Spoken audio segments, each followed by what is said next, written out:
6 years after Sarah Miller disappeared, her mother still believed her daughter was alive. Every birthday a card arrived. Every few months her father received a message. Sarah's childhood friend even received photographs of her. The family had accepted that Sarah simply didn't want to come home. Then, beneath an abandoned property, workers found human remains. The DNA result was devastating. The body belonged to Sarah Miller. She hadn't been alive somewhere, living a new life. She had been dead for 6 years, so who had been writing to her family? And why would anyone spend 6 years creating the illusion that Sarah was still alive? The answer would force her family to question every message, every photograph, and every memory they had trusted since the day she disappeared. But before we dive deeper, let us know in the comments where you're watching from. We'd love to hear from you, and don't forget to hit that subscribe button so you never miss any of our upcoming videos. Because before police discovered Sarah's body, someone had already spent 6 years making sure nobody went looking for it. There were 3 questions investigators could not escape. The first was the most obvious, yet perhaps the hardest to answer. Who killed Sarah Miller?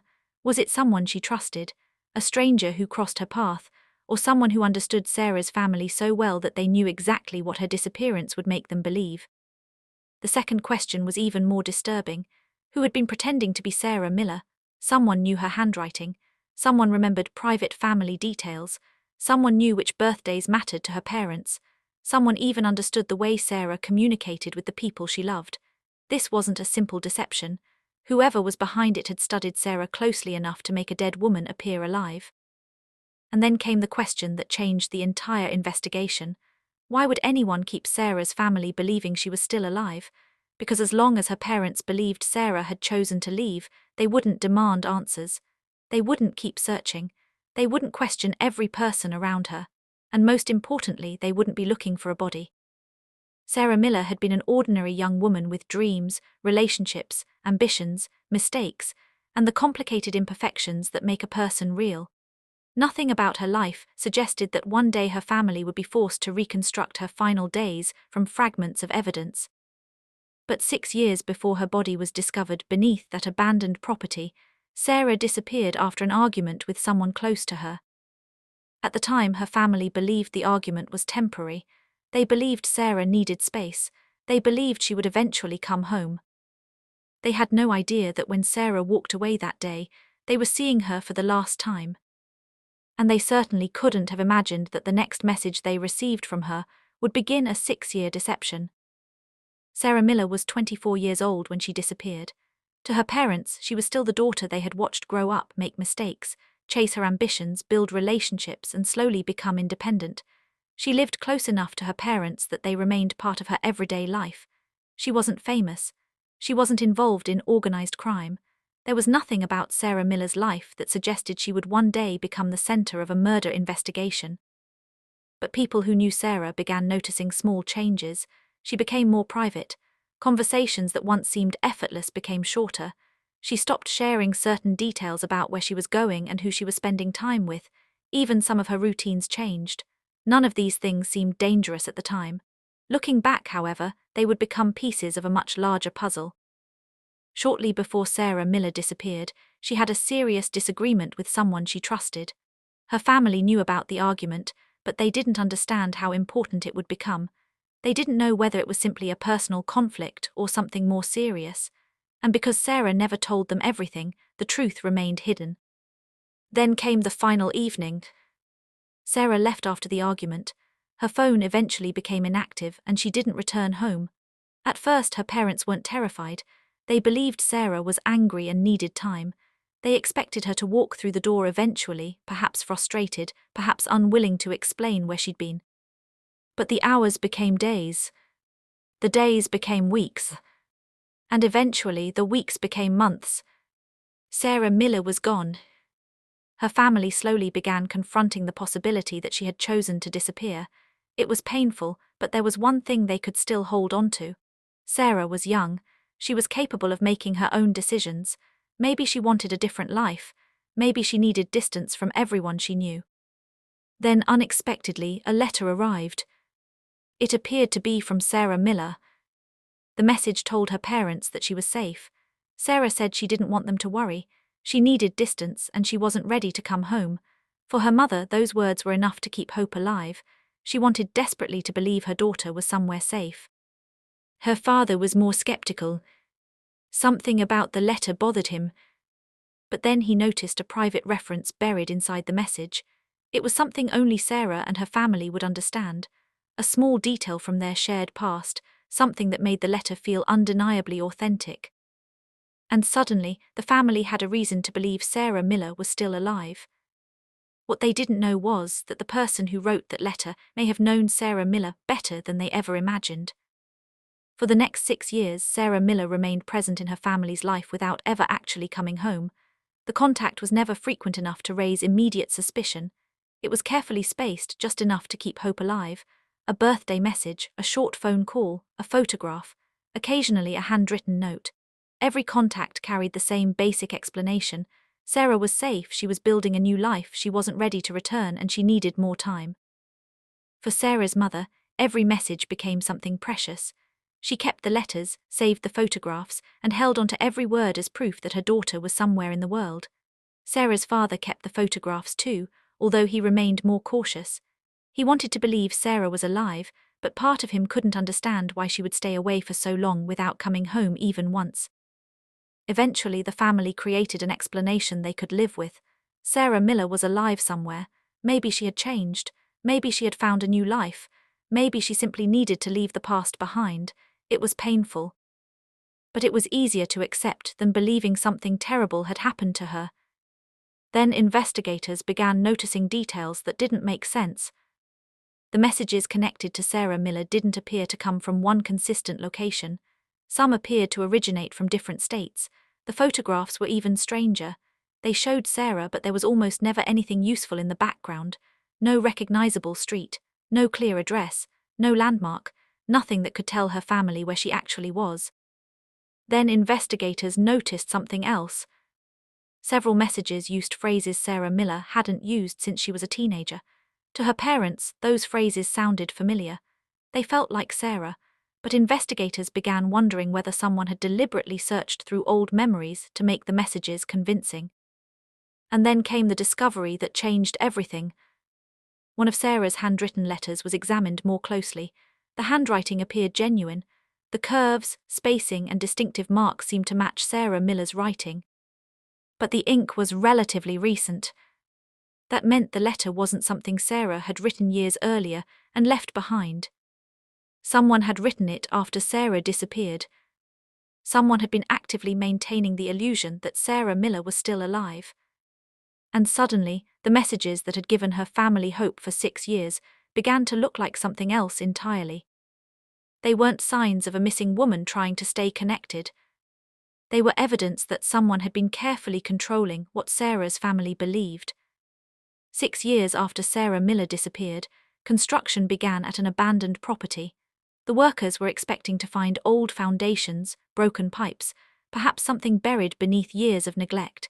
Instead, their equipment uncovered something that would bring Sarah Miller's disappearance back into the headlines. Human remains. Police were called to the property, and investigators immediately began asking why a body had been buried there. The timing was impossible to ignore. The property had been abandoned around the same period Sarah Miller disappeared. Forensic testing followed, and then came the identification that Sarah's family had spent 6 years hoping they would never hear. The remains belonged to Sarah Miller. She hadn't left them. She hadn't started a new life. She hadn't chosen to stay away. Sarah Miller had been dead for 6 years. For her mother, the truth destroyed the hope she had protected for all those years. Every birthday message suddenly carried a different meaning. Every letter felt different. Every photograph that had once brought comfort now raised another question. Who had sent them? Investigators began going back through everything Sarah's family had received since the disappearance. Every letter was examined. Every photograph was studied. Every message was reconstructed. Every supposed conversation was questioned. The evidence that had once convinced the family Sarah was alive now suggested something completely different. Someone had built an elaborate deception around Sarah Miller's disappearance. Someone had wanted her parents to believe she was alive. Someone had wanted them to stop searching. But the investigation was about to reveal something even more disturbing. Detectives returned to one of the photographs Sarah supposedly sent after her disappearance. At first, it appeared completely ordinary. Sarah Miller was standing alone, looking toward the camera. Then investigators examined the image more closely. There was something reflected in the background, something that shouldn't have been there.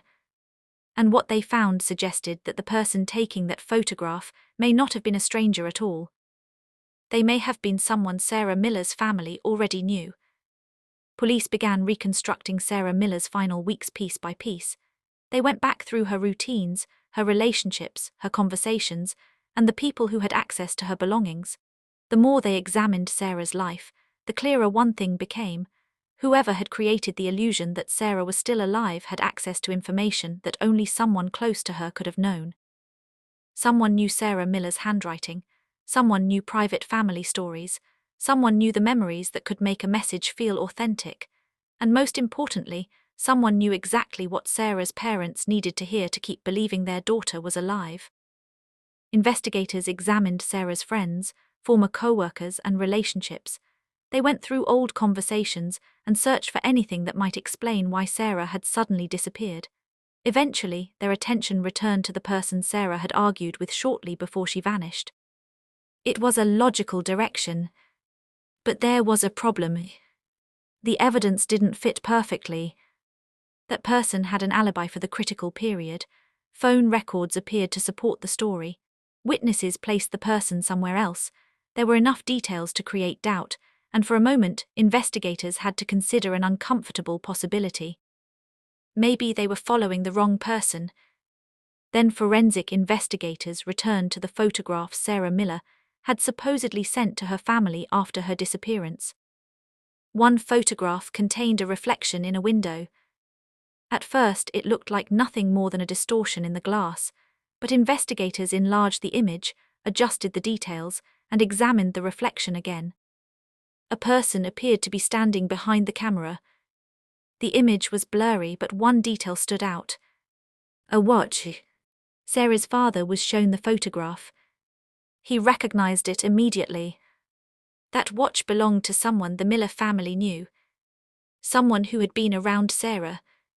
Someone who understood her family. Someone who could have known exactly how to make Sarah Miller appear alive. But before investigators could reveal who was wearing that watch, another discovery suddenly changed the direction of the entire case. Because hidden among Sarah Miller's belongings was something she had left behind before she disappeared. And unlike the letters and photographs, this evidence had never been touched by the person pretending to be Sarah. Hidden among Sarah Miller's belongings, investigators discovered a collection of photographs and handwritten notes that Sarah had kept private. At first, they looked like ordinary pieces of her life, but when detectives studied them together, a disturbing pattern began to emerge. Sarah Miller had been watching someone. She had written down dates, locations, names, and small details about things that had made her uncomfortable. There were moments she clearly didn't understand, but she had begun documenting them anyway. Then investigators found one sentence appearing more than once in Sarah's notes. "If something happens to me, don't believe what they tell you." The meaning was devastating. Sarah Miller may have known she was in danger. She may have realized someone was watching her. But whatever she had discovered, she hadn't been able to identify exactly who was responsible before she disappeared. Investigators compared Sarah's notes with the timeline of the messages her family received after she was gone. That's when the deception began to make sense. The person pretending to be Sarah wasn't simply trying to hide a murder. They were trying to control what happened after the murder. Every message telling Sarah's parents that she was safe gave them another reason not to search. Every photograph made the family believe Sarah was somewhere else. Every handwritten note reinforced the same story. Sarah wasn't missing. Sarah had chosen to leave. And because the family believed that story, they became an accidental shield protecting the person responsible for her death. For 6 years, the killer didn't need to hide Sarah's body from an army of investigators. They only needed to make the people who loved Sarah believe there was nothing to investigate. But Sarah's final note suggested something else. She had been afraid before she disappeared. And if she had been right about someone watching her, then the person responsible may have been much closer than anyone wanted to believe. The person responsible for Sarah Miller's death wasn't a random stranger. It was someone Sarah had trusted enough to allow into her private life. Someone who understood her family, knew her history, and knew exactly what Sarah's parents needed to hear to keep believing their daughter was alive. The killer had taken pieces of Sarah Miller's real life and turned them into a disguise. Her handwriting, her photographs, her memories, her private phrases, details that once belonged to Sarah were transformed into evidence of a life that no longer existed. For 6 years, Sarah's family wasn't simply grieving a missing daughter. They were communicating with a carefully constructed ghost. Every message kept the truth further away. Every photograph pushed the investigation further from the abandoned property where Sarah's body was eventually found. And every time Sarah's mother believed her daughter was safe, the person responsible gained another day without being discovered. But then investigators uncovered something that made the case even more disturbing. The killer hadn't acted completely alone. Someone else knew Sarah Miller was dead. And this person had been receiving the same messages that Sarah's family received. They knew the truth while Sarah's parents were being given a carefully manufactured version of reality. The possibility was devastating. Someone inside Sarah Miller's family may have known what happened. The investigation suddenly changed. It was no longer simply about answering one question: who killed Sarah Miller? Now detectives had to answer an even darker question: who helped keep Sarah Miller's death hidden for 6 years? Because if someone inside the family knew the truth, then the deception wasn't just something happening around them. It had been happening among them. Police eventually uncovered enough evidence to expose the deception that had surrounded Sarah Miller's disappearance for 6 years. The messages her family had treasured were deliberately created to keep them from asking questions. The photographs they believed proved Sarah was alive had been part of the cover-up. Even the birthday messages Sarah's mother had saved were never sent by Sarah Miller. Then detectives discovered one final message. It had been scheduled to reach Sarah's mother on her birthday. There were only a few words. "I'm sorry I couldn't come home."